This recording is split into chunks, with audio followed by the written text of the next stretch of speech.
Hi guys, what's up? This is Miss Aya Vlog. Guys, bago ko magsimula, please like, comment, and share po sa channel ko. Kung bago ka pala sa channel ko guys, please like, comment, and share. Dahil may tips ako o tutorial para sa yung may TikTok shop ka pero hindi mo malink ulit yung product sa Yellow Basket. What's up? Guys, ito yung hindi ko napatagalin pa. Ito yung tips guys na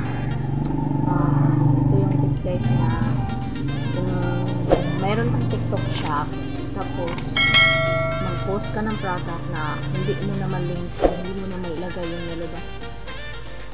Ganito lang ang gawin mo. Ang gawin mo lang guys is punta ka sa TikTok profile mo. Tapos may nakalagay doon na 3 linya or 3 dot. 3 linya guys. Pindutin mo yung 3 linya. Pagkatapos yung pindutin yung 3 linya guys, may lalabas doon na settings and privacy. Pindutin mo yung settings and privacy guys. Tapos pagkatapos mong pindutin, may lalabas na a few moments later.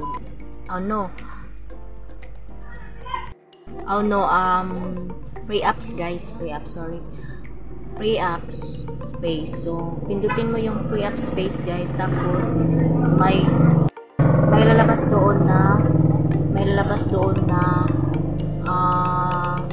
catch clear, then download clear. So i-clear mo lahat doon yun guys, yung catch i-clear mo, pindutin mo yung clear, tapos para mag 0 siya, then download, i-clear mo din yung download para mag 0 siya. Tapos after 30 minutes guys, balik ka ulit sa profile mo, tapos try mo na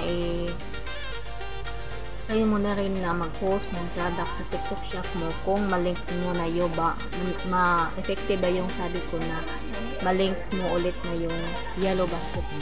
Yun lang guys, bye, thank you for watching.